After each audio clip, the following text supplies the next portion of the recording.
Hello, and welcome to Unerasing LGBTQ History and Identities, a podcast for teachers. I'm Deb Fowler, Executive Director of History Unerased. Our collective awareness of gender and sexual diversity has grown dramatically in the past decade. But honoring the lived experience of individuals whose gender identity doesn't match the sex they were assigned at birth is an ongoing learning process. It means reassessing our language, assumptions, and unconscious biases. How do we as teachers navigate the spectrum of gender identification in schools? And regardless of what subject we teach, how can we create a supportive and mindful classroom space where all students can be fully themselves? To address this issue, I am speaking with Amber Joseph, who has more than 10 years' experience as a New York City middle school teacher. Welcome, Amber. Hi, Deb. Thank you so much for having me on today. Oh, we're so excited to have you. Amber, before we dive in, let's perhaps define a couple of terms that are bound to come up in this context. What, for instance, does cisgender mean? So cisgender is a gender identity where a person identifies male or female, and that gender identity matches the sex they were assigned at birth. I personally identify as a cisgender woman. And when we talk about non-cisgender identities, we might be talking about transgender people and people who identify as non-binary. Now, most people will be familiar with the term trans, but what does non-binary mean? These are people who do not identify either as a man or a woman, or they may identify as being both or neither or somewhere in between. So that identity really, I think, encompasses the idea that gender is a spectrum. Yeah, and it seems that a lot of young people today are kind of resisting the labels and referring to themselves as having non-binary identities relating to gender as well as sexual orientation.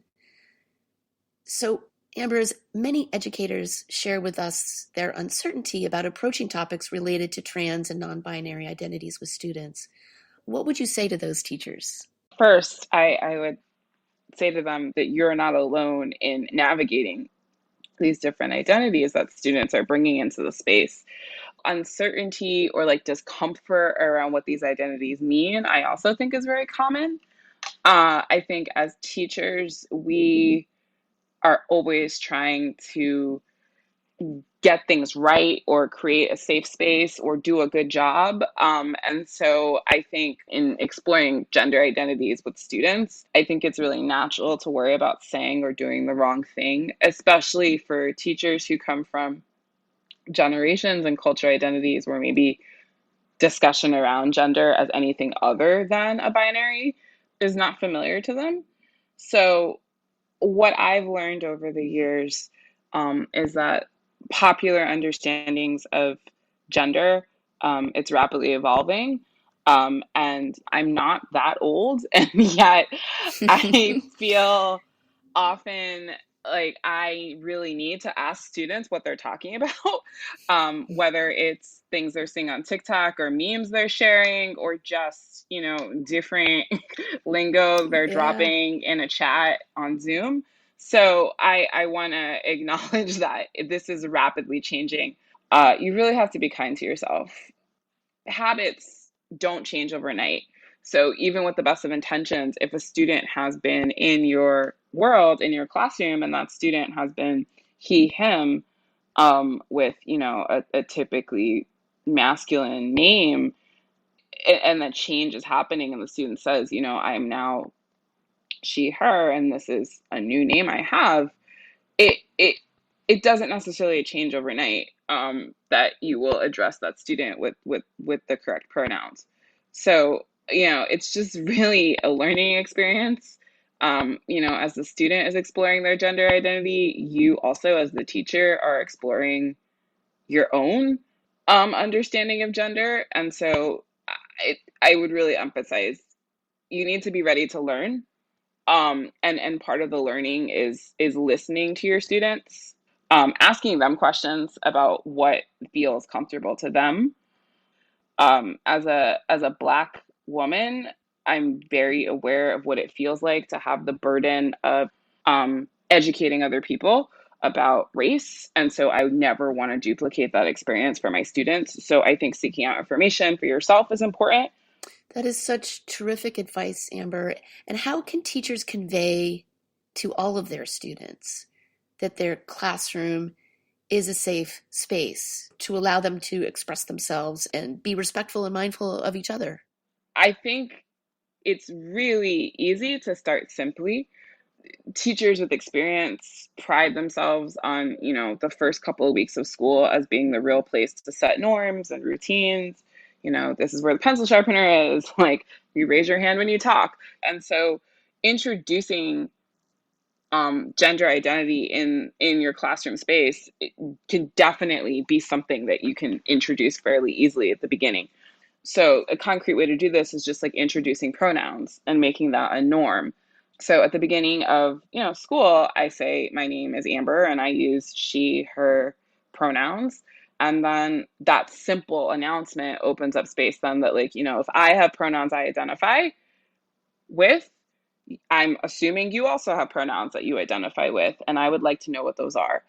So on my student information sheets at the beginning of the year, I ask students to write their full name as it appears on their schedule. And then the next line is, how do you want to be called in this class? And then the line after that is, what are your pronouns? And because it's just like, I'm asking you to identify these things for me, and then I'm asking you what your favorite subject in school is, and I'm asking you how many siblings you have, and I'm asking you where you live. It's not like we're spotlighting the gender pronouns as the thing.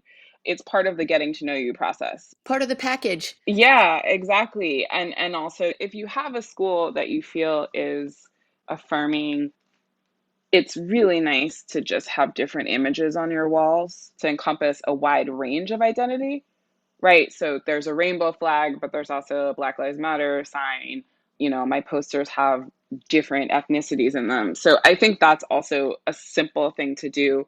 That's huge. The environment is so important. And those visual reminders that are in the periphery always can be really impactful and empowering for all students. Mm-hmm.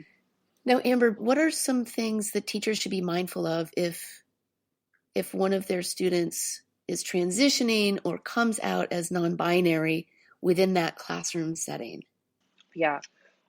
So because I teach middle school, the last thing middle school age people want is to be singled out or to feel singled out in any way, in any capacity. Like, you don't want to come on a Monday morning and say, hey, so and so, I heard you have this name now.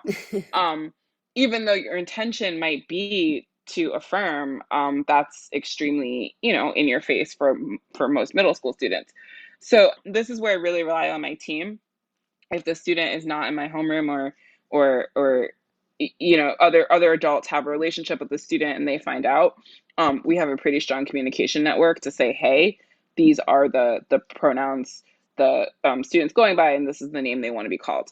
Sometimes students will tell you, and this is, I think, very brave, and it's really important to recognize their courage. A student will ask you to have a private conversation and say, hi, my name is now this. Can you call me this? And when that has happened to me, the immediate response to that is like, thank you so much for sharing that with me. And yes, I will call you by this name. And then say, in the event that I call you by the wrong name, can you please correct me? I think it's really important, if a student privately tells you this, to say, I'm acknowledging it. I might need some help. Can you please help me? Because then it also, makes them feel like if you do something wrong, it's not intentional. I think at the end of the day, like, any middle school kid, any person, that student just wants to be seen by you.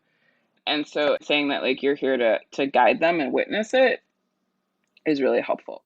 That's so true, Amber, because teachers really play a crucial role as arbiters of acceptance and affirmation of a student's identity.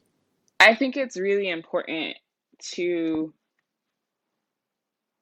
recognize non-binary and trans identities as also something to celebrate and embrace, because you don't want your students to come into the space thinking that this is something that has to be quote unquote dealt with. Like, oh my gosh, how am I going to deal with the trans student? Or like, how am I going to deal with the student who goes by they, them pronouns?